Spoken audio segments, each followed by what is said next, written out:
Hey guys, welcome back to a new video. I'm Stephanie West. I'm a licensed counselor here in the state of Michigan, and I am owner and operator of In Progress Counseling.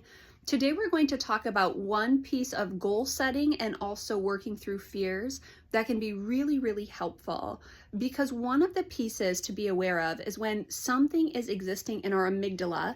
It's kind of at the base of our spine here, and it's going to be our fight or flight kind of trauma response, or our big response system, which has a lot of value.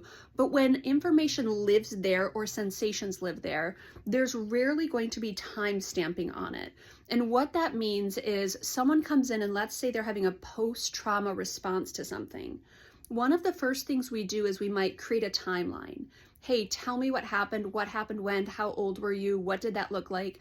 And while that might be really difficult, what it actually does is it takes it out of the sensations and the nebulousness of our fear center, and it brings it up to our prefrontal cortex, which is our processing and reasoning. And time stamping can help people move through high distress as it relates to a trauma response. But that also works in goal setting. So let's say someone has this kind of like, I have to do X, Y, and Z, ...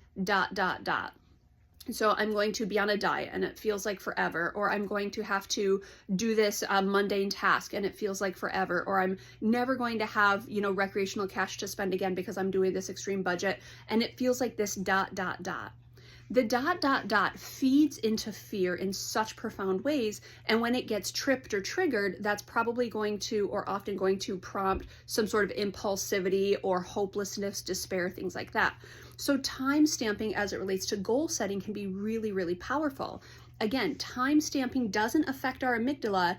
As soon as we start to put time language to things, it moves it up into the processing and reasoning centers of our brain.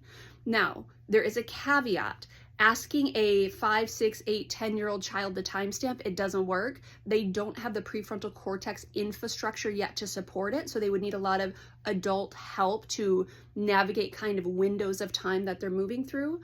But once we get to around 13, 14 and that part of the brain starts to develop, we can start to practice the art of kind of moving through distress by time stamping things, by thinking abstractly and understanding that the distress that I'm under right now, it's going to be time bound.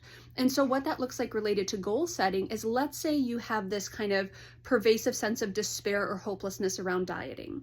And it's like, I'm going to have to be in a calorie deficit forever, which is pretty all or nothing thinking. But the way we take that fear and bring it up to the prefrontal cortex is we start to put some time parameters around it. And we say, you know what, for the first 2 weeks, I'm going to be in a cut. But then I'm going to do a maintenance week at week 3. Week 4 and 5, I'll be in a cut. I'll do a maintenance week at week 6. And so you start to put parameters around it, which can't live in our fear center. It brings it up to the prefrontal cortex. So now there's a plan of action that asks me to put some time parameters around things. Let's say you are giving up some sort of vice, which is something that's really difficult. So you say, hey, I'm going to start giving up X, Y, and Z, and I'm going to have it out of my system by a week from today. Well, then you start to titrate. And now instead of this fear center of like, oh my word, I have to give it up, you start to titrate down and you start to do gradual kind of reducing of doses or longer time in between the dosage. But you start to put a structure in place that you can walk through. So as you get towards that, that end date, it's not this big kind of fear of, oh, it's all or nothing. It's like, well, no, it will be hard, but I'm putting timestamps and parameters around it, and I'm gradually coaxing myself towards the new outcome. Let's say that you have this big task in front of you and you're like, it's too overwhelming, I can't do it.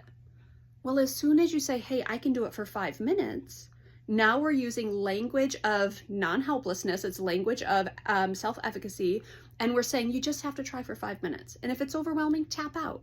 Tomorrow you try again for 5 minutes. The next day you try again for 5 minutes.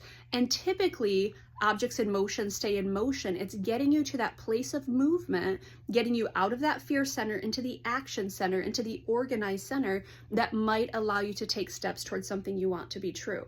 So we just want to invite in, if something is overwhelming, if something is disorganized, if something is really daunting in front of you, consider putting some time parameters on it. I'm going to try it for this amount of time.